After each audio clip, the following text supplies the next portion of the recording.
I see the face of God.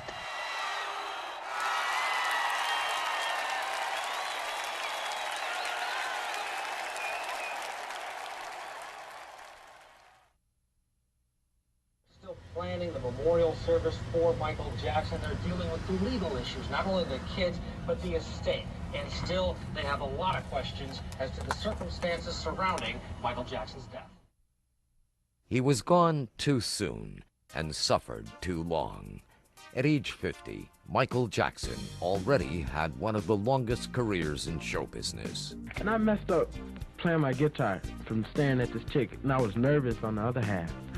And Michael, he was so nervous, he dropped the microphone. Hey, Tito. But anyway, we took it away, though. Tito. From the start, he had all the skills needed to dominate the charts, apparently at his will. An instantly identifiable voice, dance moves, stunning musical versatility, and loads of irresistible star power. His life is one of the most documented stories in pop history. In the limelight since age 5, he has been known for so many things besides music in the past 45 years, but his astonishing accomplishments during the 80s will always remain some of the most brilliant work in music history. His talent aside, in our culture, Michael Jackson came to define what it means to be a superstar in the modern world.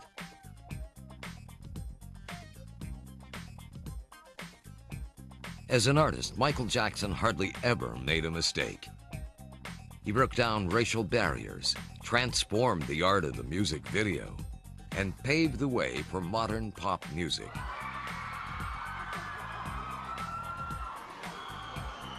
He had more hits, more #1 records, sold more tickets, books, and magazines than any other artist in the 20th century.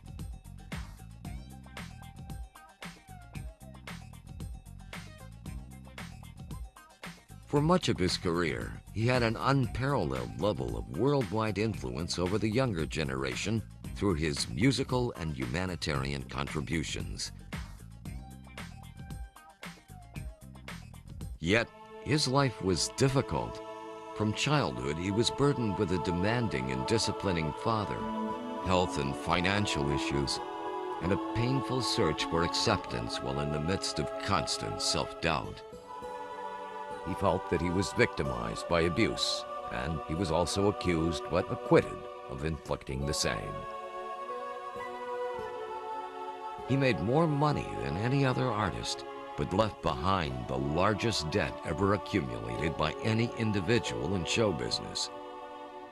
Some of it was spent reinventing his life as part of an extra long second childhood, turning out as sad as his first one, changing his physical appearance, defending his privacy, while every move he made was a global event. It will take time for us to fully understand the Michael Jackson legacy, but this documentary will help us remember his colorful, fantastic life. My heroes, one of my legends, one of my role models, just hold your head, man, and my prayers go out.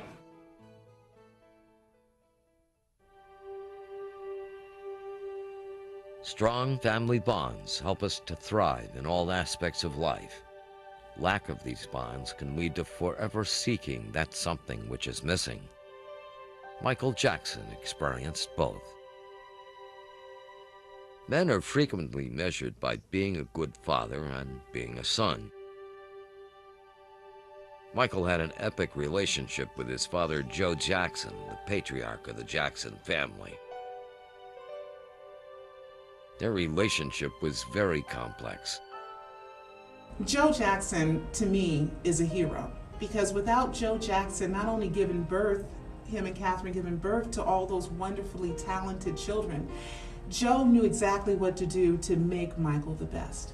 And Michael was asked once, well, you know, you talked about Joe giving you the whoopings and, you know, your childhood being hard. Would you exchange, you know, those whoopings and all that stuff for who you are? And Michael said, no, I'll still be who I am. I keep all that. So he forgave it. I think that people exploited Michael's weaknesses. And maybe Michael did get spanked, but if he hung around other people, maybe they would have said, I got spanked too, you know? And it wouldn't have been such a big deal, but I think people exploited it so that they would have a weakness on him, so that they could have something on him that they could manipulate.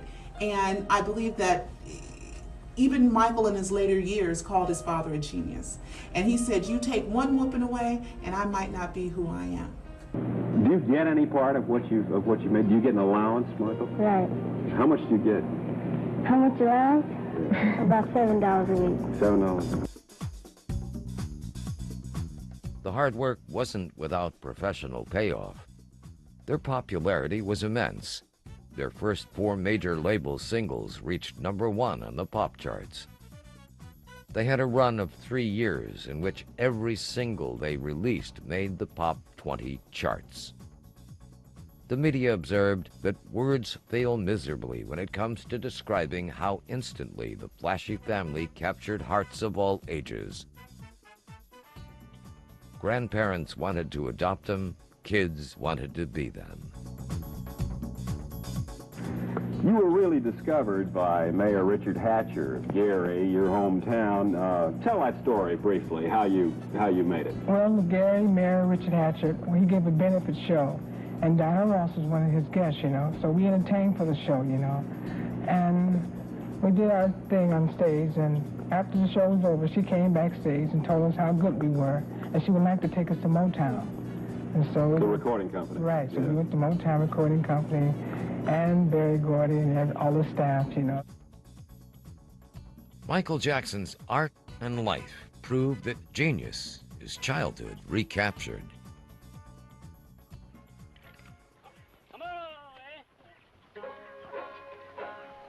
Michael Jackson also reflected on his father's hard upbringing in the South, surrounded by an extended family, very hard work, and racism. I have started reflecting on the fact that my father grew up in the South, in a very poor family. He came of age during the Depression, and his own father, who struggled to feed his children, showed little affection towards his family and raised my father and his siblings with an iron fist. Who could have imagined what it was like to grow up a poor black man in the South, robbed of dignity, bereft of hope, struggling to become a man in a world that saw my father as a subordinate? I have begun to see that even my father's harshness was a kind of love, an imperfect love to be sure, but love nonetheless. He pushed me because he loved me, because he wanted no man ever to look down at his offspring. And time, rather than bitterness, I feel blessing. In the place of anger, I have found absolution, and in the place of revenge, I have found reconciliation. And my initial fury has slowly given way to forgiveness. And that is why I want to forgive my father.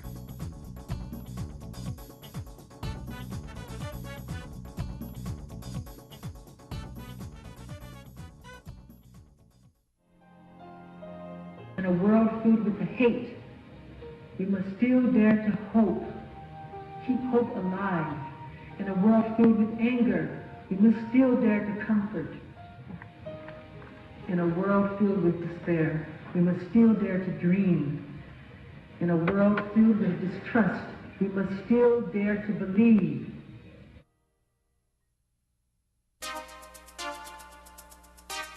Jackson reunited with producer Quincy Jones to record his 6th studio album, The Thriller. Just an embryo of a thought, of an idea. It could be just a brief concept, and then you collaborate with someone. It could be a writer. Jackson spent much of his time rehearsing the dance steps alone. In a candid interview, Larkin Arnold, the former VP of CBS Records, talks about the problems with releasing the best-selling album of all time.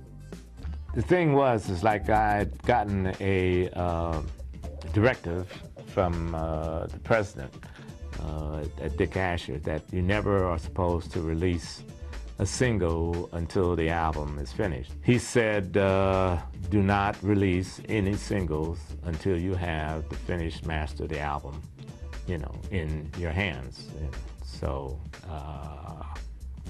that was the directive. And but when we were finishing the record, about to finish, you know, and Quincy said, well, listen, Mark, I'd like to get this record out, you know, in time to take advantage of, you know, the Christmas opportunity, you know, to have it happening by that time. So, you know, why don't we go ahead and put out the single, you know? And I said, well, are you sure? He said, well, don't worry about it. You know, it's going to be finished, and it was right. You know, so we released. I went ahead and I took the chance, you know, and I put out, you know, "The Girl Is Mine." You know, that was the first single off that album, because we had to do that because there was a backlash, you know, at this time against black music, you know, because the radio stations had stopped refusing to play black music. They felt that there was too much, you know, penetration of disco on their radio stations, too much women's lib in the music, you know, "I Will Survive" and all that stuff. So they had a rebellion against playing black music. And I don't know if you know that one time they had it in, I think in Wrigley Field, they, a couple of radio stations had taken all these disco records and radio and singles and stuff like that, and emptied them on the field in the baseball thing, and then took what's those big rollers, you know, construction rollers, and rolled over all the disco records and crushed them and everything, you know. And so they had just basically refused to stop playing black music on pop radio. Jones and Jackson were determined to make a rock song that would appeal to all tastes. Spent weeks looking for a suitable guitarist for the song "Beat It." Twilight Night, that's what Thriller was called, Twilight. Yeah. And they wanted something a little edgier and harder, and they came up with Thriller. Eventually, they found Eddie Van Halen of the rock band Van Halen. So that's what we were up against. So that's why we released, you know, the song with, because, you know, Sexual Healing had a hard time crossing up. I mean, they, even our pop department, even our white department didn't want to cross that record over. But the record was so big, you know, they couldn't stop it, you know. When the album's 9 songs were completed, both Quincy Jones and Michael Jackson were unhappy with the result and remixed every song. So we released that record, and I went over to hear the final mix of the album, and basically, you know, the situation, the masters of the completed album, and it didn't sound anything like some of the songs that I'd heard before when they had done the rough mixes. And the first mix of it is just absolutely horrible. I mean, it lost a lot of the brightness, the clarity, the rhythm, you know, it was just not there, you know. So Quincy said, no, I can't give you this record, Larkin. We got to do this all over again, you know. We got to send this, I got to remix all of these songs all over again. And I'm saying, oh my God, I said, you know, their albums, the single's out, you know, and if the single really takes off, and he said, don't worry about it, I get it remixed, and, you know, I'll get it back over to you in you know, I think 10 days or something like that. But, you know, I already, this time, I did not have the master in time to meet the release schedule, so it was kind of nerve-wracking, you know, to see, but, you know, he finished it. Thriller became the #1 best-selling album in history, staying on top of the charts for 33 weeks.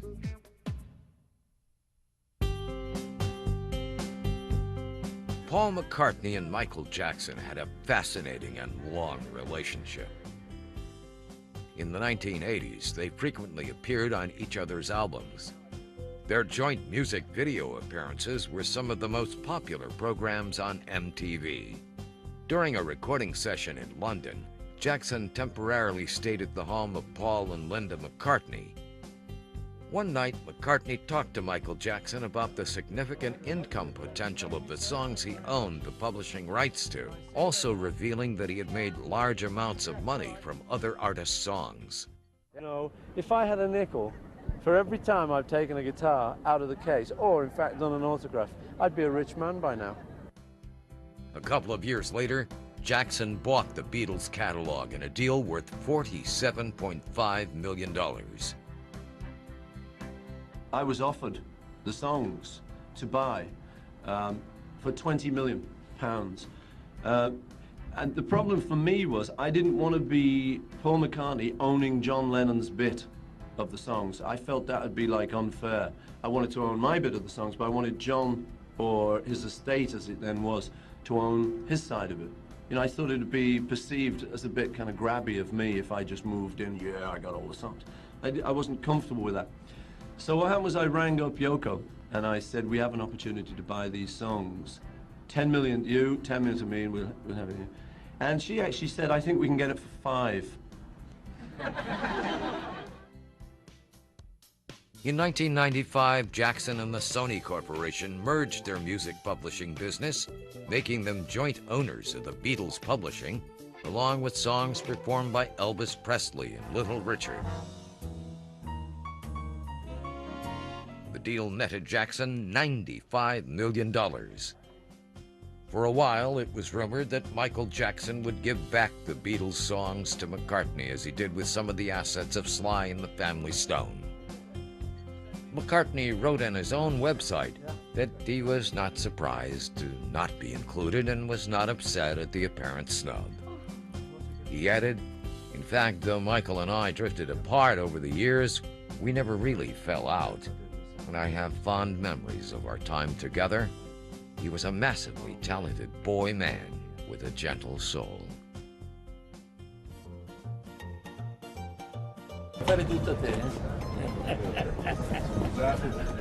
In a recent G8 meeting in Rome, the leaders of the world discussed the passing of Michael Jackson with President Obama. Correcting Italy's Silvio Berlusconi, there was no question about where President Obama is standing on this issue. He said the best, not one of the best.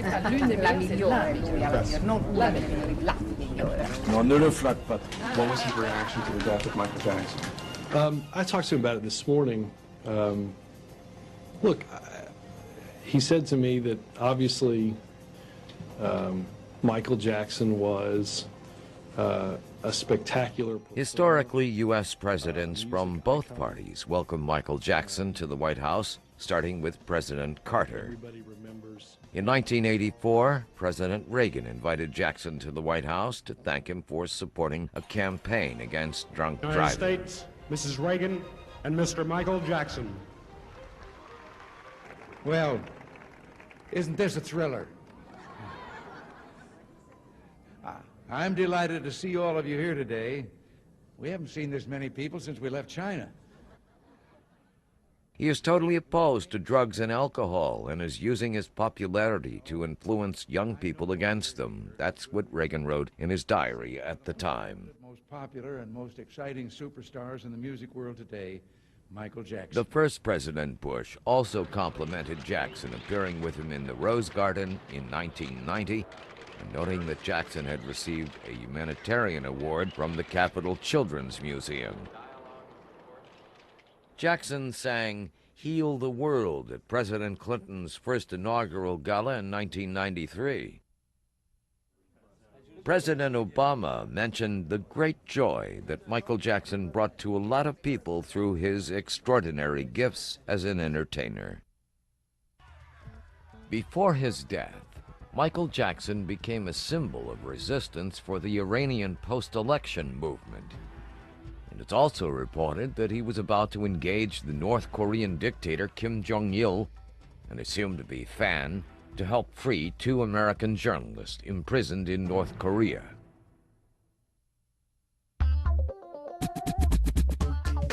We're saying, hey, thanking Michael Jackson for years and years of great, great music. An original from birth, Michael Jackson was the ideal example of creativity for bringing into existence a score of new experiences. Everything about him said, "This is Michael Jackson." His glove, jacket, voice, dance, and his acting. Michael Jackson had an amazing mix of creative and intellectual talents.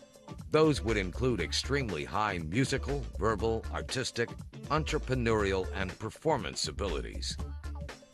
This is very rare for any individual to be as gifted as he was in any of these fields, but to be outstanding in all of them is very rare. He was the poster child for having the X factor. And Michael was a workaholic as a child, kind of a disciplinarian that most kids don't have. You know, it's very rare because when the brothers were on break and it was time to come back in, Michael would be on time, you know. And he would tell some of the people that worked with him, the security and the assistants, "Tell my brothers, you know, it's time to come back in." And he's the littlest one in the group, but he's telling his older brothers, "Come on in, we got work to do." So we drove down from Oakland, we cut the tracks, and we went over to the house on Havenhurst. And when I met Michael, he was in their little studio rehearsing and recording some music, and the other boys were out playing basketball. So we were out playing basketball with the guys, and he just basically, it was a Sunday, and every Sunday a choreographer would come, and he and LaToya would dance with the choreographer for like hours. I think Michael has this draw that people are attracted to him, that he creates a certain type of excitement that only a few people have been able to generate.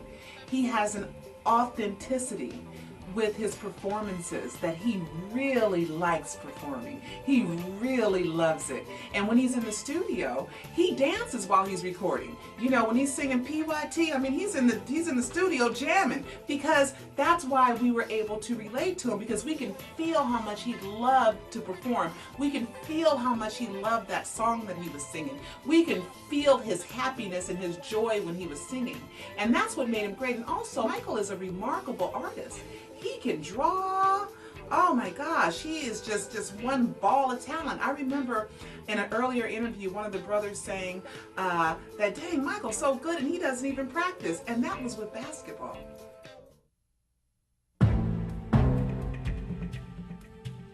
Don't treat me like a criminal, because I am innocent. His reputation and dignity suffered as a result of two highly controversial legal cases against him. The first in 1994, and the second in 2003. In 1994, Jackson was accused of child sexual abuse by a 13-year-old child named Jordan Chandler and his father, Evan Chandler. The initial friendship between Jackson and Evan Chandler had broken down. The boy's father, a registered dentist, extracted a tooth from his son's mouth, and he was forced to admit that he had used the controversial sedative sodium amytal during the procedure. Experts state that the drug sodium amytal makes patients extremely susceptible to suggestions. Sometime afterwards, Evan Chandler was tape recorded saying, amongst other things, "If I go through with this, I'll win big time." This man is going to be humiliated beyond belief. He will not believe it. He will not believe what's going to happen to him. It's beyond his worst nightmares. Sell one more record. I will get everything I want, and they will be destroyed forever. They will be destroyed. An official investigation began with Jordan Chandler's mother adamant that there was no wrongdoing on Jackson's part. Neverland Ranch was searched. Multiple children and family members denied that he was a pedophile. Jackson agreed to a 25-minute humiliating strip search conducted at his own ranch. His intention is to come back. His home is here. His ranch above Santa Barbara is a place he loves. He doesn't intend to desert the United States. Jackson made an emotional public statement on the events. I have been forced to submit to a dehumanizing and humiliating examination by the Santa Barbara County Sheriff Department and the Los Angeles Police Department earlier this week. They served a search warrant on me which allowed them to view and photograph my body, including my penis, my buttocks, my lower torso, thighs, and any other area that they wanted. They were supposedly looking for any discoloration, spotting, blotches, or other evidence of a skin color disorder called vitiligo, which I have previously spoken about. The warrant also directed me to cooperate in any examination of my body by their physician to determine the condition of my skin, including whether I have vitiligo or any other skin disorder. The warrant further stated that I had no right to refuse the examination or photographs, and if I failed to cooperate with them, they would introduce that refusal at any trial as an indication of my guilt. It was the most humiliating ordeal of my life, one that no person should ever have to suffer. And even after experiencing the indignity of this search, the parties involved were still not satisfied and wanted to take even more pictures.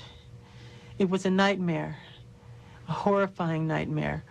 But if this is what I have to endure to prove my innocence, my complete innocence, so be it. I am particularly upset by the handling of this mass matter by the incredible, terrible mass media. At every opportunity, the media has dissected and manipulated these allegations to reach their own conclusions. I ask all of you to wait and hear the truth before you label or condemn me. Don't treat me like a criminal, because I am innocent. Jackson began taking painkillers, Valium and Ativan, to help him cope with chronic pain, a consequence to an accident involving the collapse of stage rigging during the Dangerous tour, and for joint inflammation from lupus.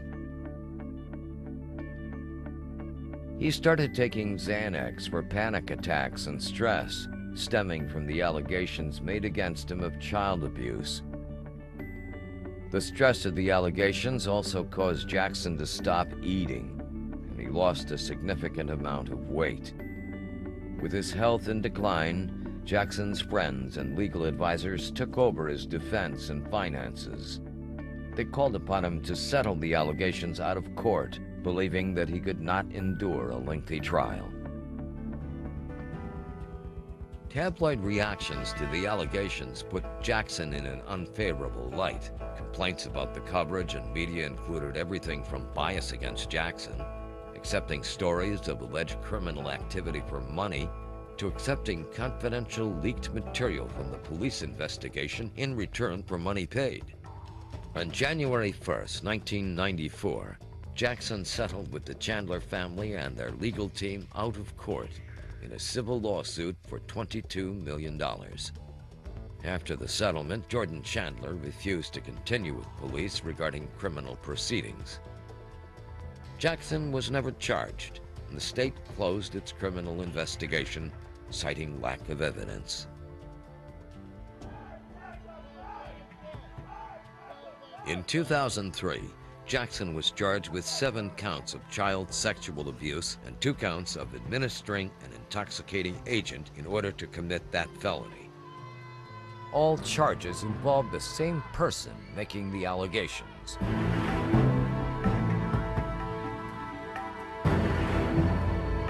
I made only this one doll for Michael Jackson.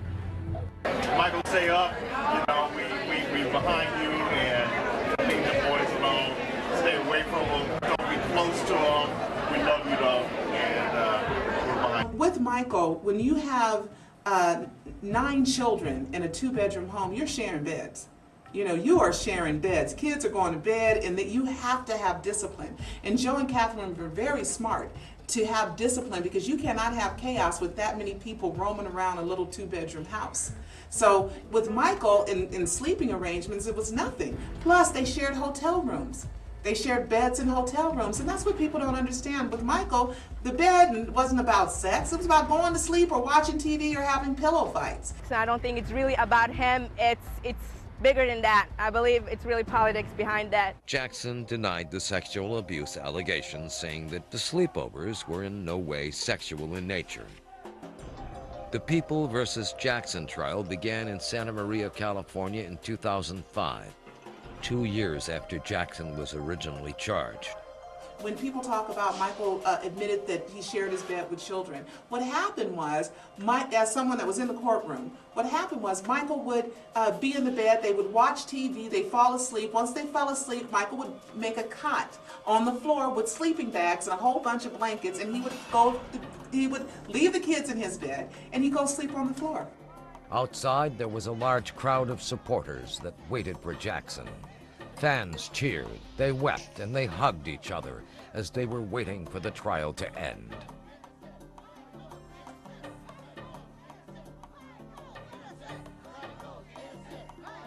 During this period, the singer suffered from stress-related illnesses and severe weight loss that would alter his appearance.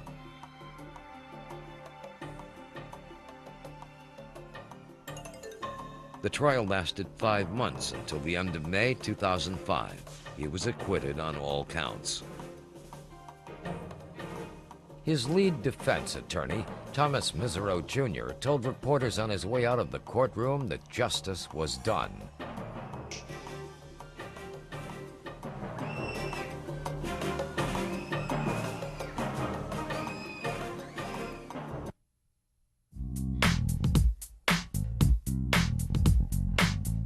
Michael Jackson had a long relationship with the African American community, and it was controversial. When he was facing criticism, he had the powerful defenders as well. "He is one of our heroes," said rap artist and music impresario Sean Diddy Combs. "As African Americans, we're not going to let everybody beat him up." But some Black Americans always felt ambivalent about Jackson's legacy, because of his cross-cultural appeal, his plastic surgery excesses, and his suspected drug addiction. When Jackson was cleared of the molestation charges, many in the African-American community demonstrated forgiveness. On his blog, Earl Ofari Hutchinson suggested that Jackson's charitable side be his legacy. According to the Chronicle of Philanthropy, Michael Jackson supported dozens of charities, including USA for Africa, the Make-A-Wish Foundation, and the Elizabeth Taylor AIDS Foundation. He was listed in the Guinness Book of World Records for breaking the world's record for most charities supported by a pop star. Michael Jackson has supported 39 charity organizations, either with monetary donations or through sponsorship of their projects. I want you to know that I've decided to donate all my money I make from the performance to charity. There will be further press statements released. In an interview, Jermaine Jackson talked about his famous family's determination to be a force for good, and specifically the humanitarian efforts with Earth Care. Doing this for years. We try to instill the right messages through our songs because when people hear things, it plays a great deal on their mind, and so we have to say the right things in our lyrics. We have to say the right things in our songs and portray the right messages in our videos and stuff, and it's so important. So what we've tried to do with Heal the World, with the Earth Song, with Man in the Mirror and all these things, is sending out a message saying if you want the world to change, look at yourself first, then make that change. Jackson founded the Heal the World Foundation in 1992, naming it after his hit song, Heal the World. The purpose of the charity was to provide medicine to children and fight world hunger, homelessness, child exploitation, and abuse. Jackson stated that he wanted to improve the conditions of children throughout the world. The foundation also brought underprivileged children to Jackson's Neverland Ranch. Today, we come bearing gifts for the children of war-torn Sarajevo. In 1992, Sarajevo has become a symbol of so much that is tragic but avoidable in our world. In November 1992, Jackson helped supervise the loading of 43 tons of medication, blankets, and winter clothes destined for Sarajevo, where children were being targeted by snipers. His charity collaborated with América to deliver supplies and resources totaling $2.1 million to Sarajevo, to be allocated under the supervision of the United Nations.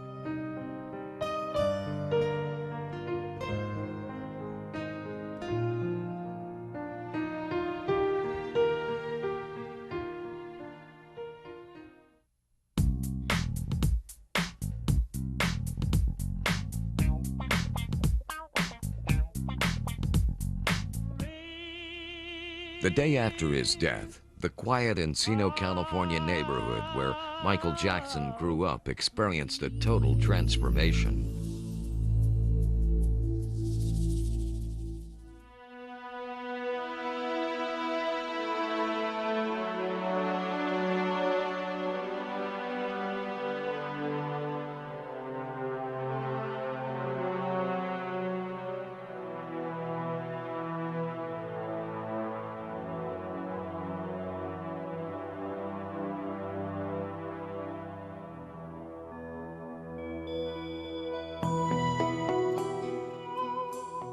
Michael Jackson died on June 25, 2009 at his home in Los Angeles, California. I was here, we sell star maps, hot star maps on Carrollwood and Sunset, and I was here when the ambulance came, and I was shocked, and when I heard helicopters in the air, I had a feeling, you know, to just pack up my stuff, go to the hospital, and we were all praying Michael would be okay. We didn't know what was wrong. Yes, sir.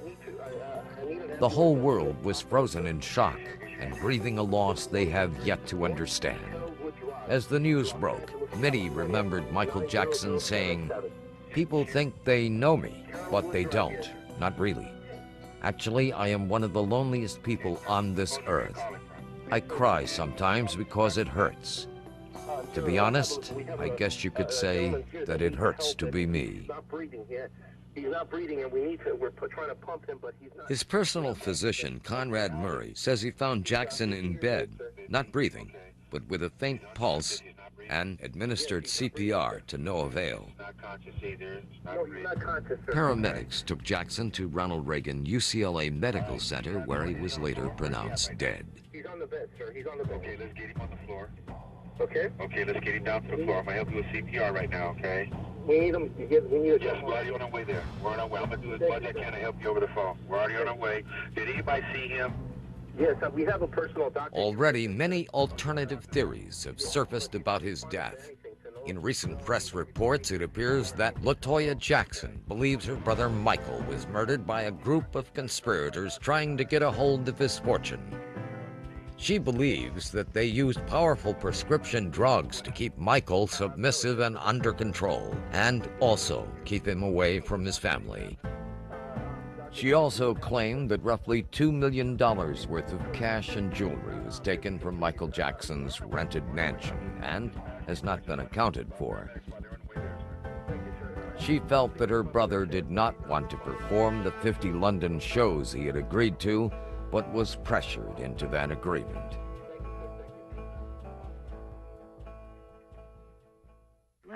His death triggered an outpouring of grief around the world, creating surges of internet traffic and causing sales of his albums to soar. He had been scheduled to perform 50 sold-out concerts to over 1 million people at London's O2 Arena, which he implied during a press conference would have been the final concerts of his career.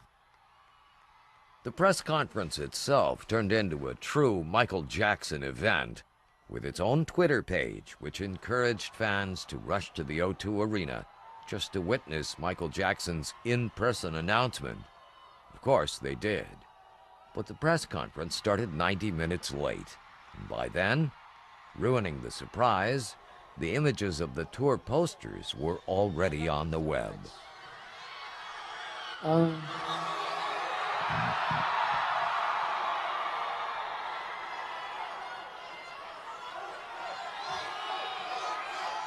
Thank you all. This is it. This is it.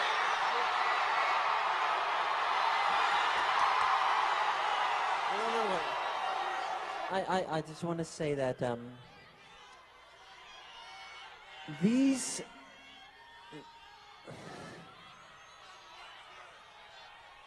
These will be my final show performances in London.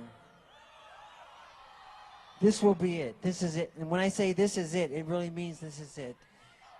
I'll be performing the songs my fans want to hear. This is it. I mean, this is really it. This is the final curtain call. Okay? And I'll see you in July.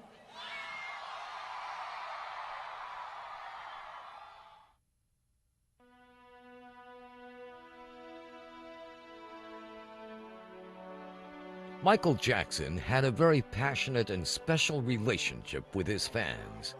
They always supported him, ignoring the relentless 15-year campaign the mass media seemed to wage against him.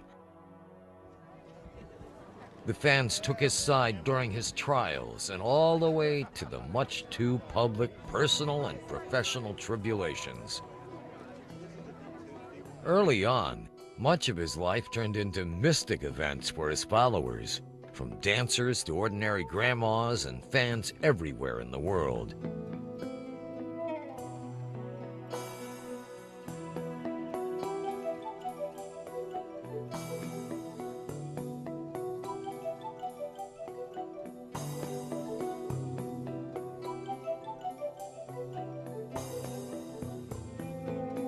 Synthetic grief was served by the mass media, but ordinary people felt a deep, sincere loss. After his passing, they felt as if they'd lost a relative. Their passion and spiritual devotion was apparent right after his death at all locations associated with his life. At the home he rented in LA, at the hospital where he died, at his childhood home, at Forest Lawn Cemetery, and at his memorial at the Staples Sports Arena in downtown Los Angeles.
July 7th, 2009 was a day when people around the world stopped their life to remember Michael Jackson's life.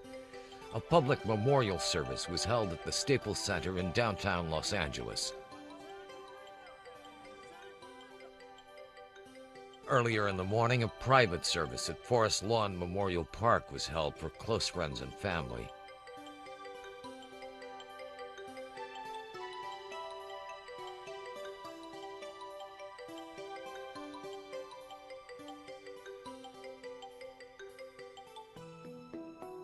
Only 11,000 fans were allowed inside the public memorial at Staples Center in downtown Los Angeles, leaving 1.5 million people without a ticket.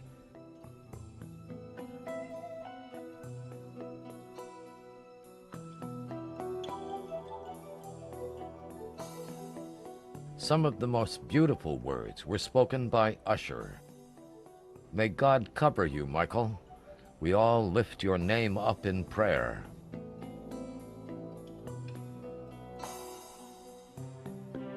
he made it possible for people like Oprah Winfrey and Barack Obama to impact the mainstream world. His legacy is unparalleled. Michael Jackson will never be forgotten. The court system and the family will remain heavily involved in the management of the complex legacy of the superstar. But no question about it, the court will not decide about his legacy. There are masses of middle-aged women who still keep and cherish their matching pajamas purchased 35 years ago, just in case Michael Jackson would have decided to sleep over. He's already an iconic cultural symbol like Elvis, Marilyn Monroe, or Einstein. Utterly intimate and personal for some, distant and godlike for others.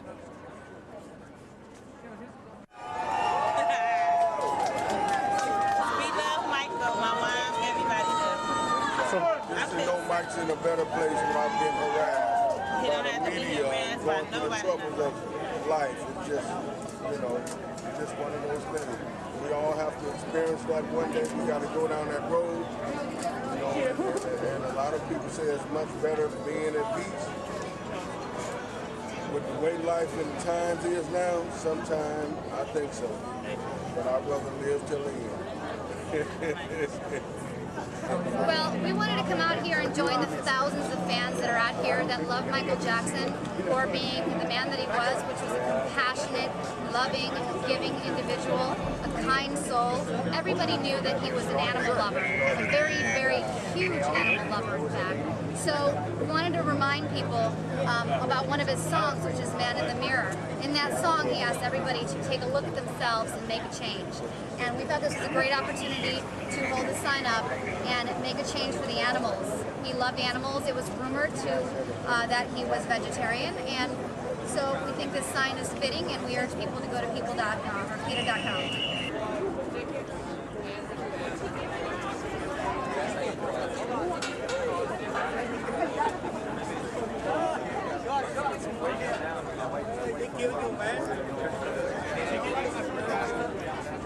What's she doing? Who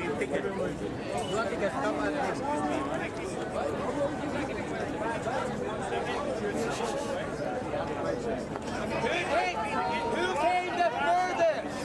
Santa Clarita! Santa Clarita! Victorville! Russia! Who's here, Tarzana? England! Africa!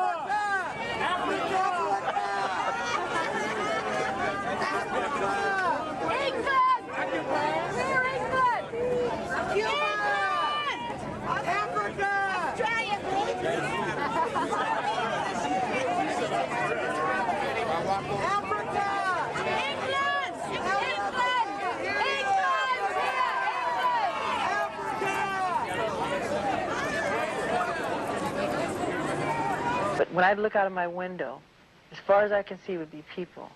And they'd even sleep out there waiting for me. They would sleep outside. All day long they'd stand there. At night they'd be out there waiting for me. It was just, they couldn't have been sweeter, and I loved it. His fans, some grieving, some celebrating his life outside the arena as Berry Gordy, Motown founder, spoke, offering condolences. Kobe Bryant and Magic Johnson also spoke, Magic describing the event as a celebration of Michael's life and works rather than a funeral.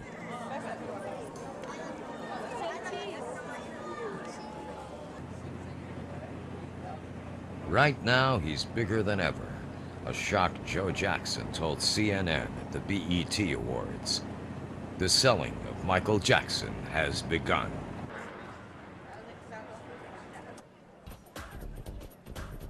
It's all about the marketing of Michael Jackson, the product, not just the albums or music. Elvis Presley topped Forbes magazine annual list of high-earning deceased celebrities for the last 2 years. As of October 2008, Elvis took in no less than $52 million over the previous 12 months. Fans are already excited about the recordings of his final rehearsal to be released as a CD and DVD. And if access to the property issues are resolved, Michael Jackson's Neverland Ranch in Santa Barbara County could become a Southern California tourist attraction if converted to a museum. The Michael Jackson brand always meant big, steady business from the largest global corporations to the smallest street vendors on 5 continents. Michael Jackson t-shirts! Jessica!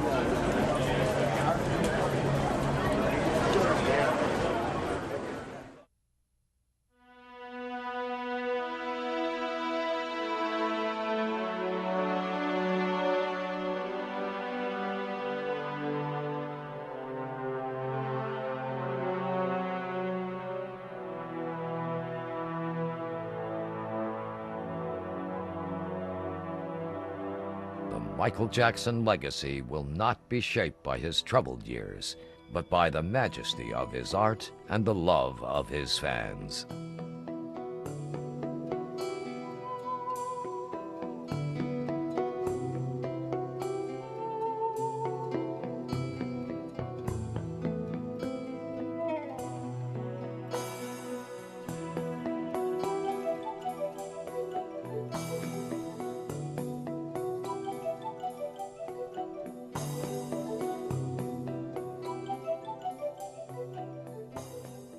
This is it. I mean, this is really it. This is the final curtain call.